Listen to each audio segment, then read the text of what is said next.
ভরতপুরের বিধায়ক তো পরিষ্কার বলে দিলেন যে তারা তৃণমূলের পতাকা ধরে তৃণমূলে জয়েন করেছে।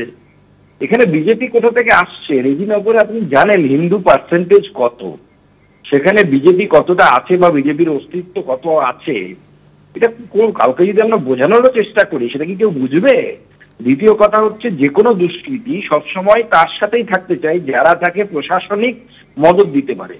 বিজেপির হাতে সেই প্রশাসনিক মদত দেওয়ার ক্ষমতাই নেই। মুর্শিদাবাদের এসপি কি বিজেপির কোনো নেতার কথায় কোনো দুষ্কৃতীকে ছেড়ে দেবে? হ্যাঁ, ভরতপুরের বিধায়কের কথায় ছেড়ে দিতে পারে, বা তৃণমূলের জেলা সভানেত্রী যিনি আছেন তার কথাই ছেড়ে দিতে পারে। তো স্বাভাবিকভাবে এই ধরনের বক্তব্য যারা রাখছে তৃণমূল কংগ্রেসে, তাদের দেখা উচিত যে নিজেদের গোষ্ঠী দ্বন্দ্বের জন্য এরকম হচ্ছে কিনা। কারণ এখন তো ওই সমস্ত এলাকায় নতুন দল খোলার হাওয়া চলছে, সেই নতুন দল খোলার এই হাওয়াতেই খুন হলো কিনা সেটা একবার দেখা উচিত খতিয়ে। চলতি মাসে 4 জেলায় 6 তৃণমূল নেতাকর্মী খুনের ঘটনা ঘটল। ভরতপুরের পর এবার রেজিনগর, মুর্শিদাবাদে ফের তৃণমূল কর্মী খুন। বিজেপির বিরুদ্ধে খুনের অভিযোগ নিহতের ভাইয়ের। আগেও খুনের হুমকি বিজেপি আশ্রিত দুষ্কৃতীদের, এমনটি ওই অভিযোগ করেছেন নিহতের ভাই। 21শে জুলাই রেজিনগরে আক্রান্ত হন তৃণমূল কর্মী পতিত পাল। গতরাতে মুর্শিদাবাদ মেডিকেল কলেজ হাসপাতালে তৃণমূল কর্মীর মৃত্যু হয়।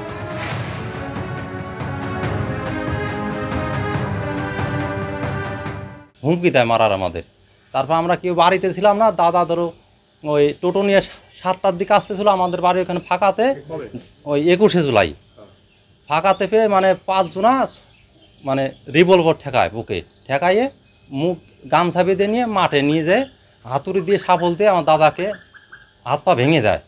তারপরে আমরা আমি তো বহরমপুরে ছিলাম, দাদাকে মেডিকেলে নিয়ে আসে, এখানে ভর্তি করানো হয়। তারপর কালকে ওই 3:30টার সময় মারা গেছে আমার দাদা। আপনারা কি চাইছেন? আমরা চাই যাতে শাস্তি চাই, যাতে ফাঁসি হয়। কজন মেরেছে, কজন জানেন? লোক ছিল মোটামুটি প্রায় 20 জন মতন ছিল। আমার দাদা 6-7 জনকে চিনতে পেরেছে। ওরা কি আন্দোলন বেরিয়ে এলো? হ্যাঁ, আন্দোলন বেরোলো। আমার দাদা সব নাম বলেছে আমাকে।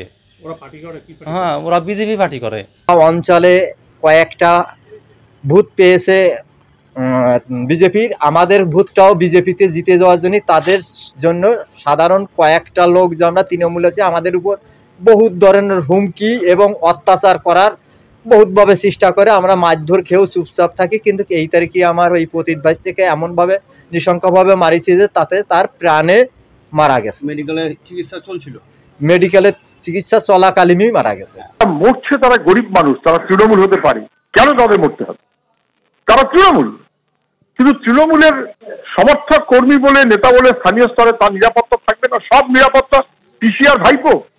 তৃণমূলের নেতা কর্মীরা কি তৃণমূলের আমল বলে তৃণমূলের দুষ্কৃতীদের হাতে খুন হবে এবং তারপর কেউ না কেউ একটা টাকার থলি নিয়ে যাবে, অথবা কেউ না কেউ বলবে আয় তোকে একটা 10,000 টাকার কাজ পাইয়ে দিচ্ছি? মৃত্যুর দাম কি এত কম? রেজিনগর সহ গোটা পশ্চিমবাংলার জায়গায় জায়গায় আমি বলছি গুলি, বোমা, বন্দুকের রাজত্ব চলছিল, শুট আউট নিত্য ঘটনা হচ্ছিল। এখন তৃণমূলের দ্বারা তৃণমূল খুন, এটা পশ্চিমবাংলায় নিত্য ঘটনা। মানুষের নিরাপত্তা নেই, তৃণমূল কর্মীদের নিরাপত্তা নেই, সব নিরাপত্তা পিসিআর ভাইপোর, বাকি মানুষের যা হয় হোক।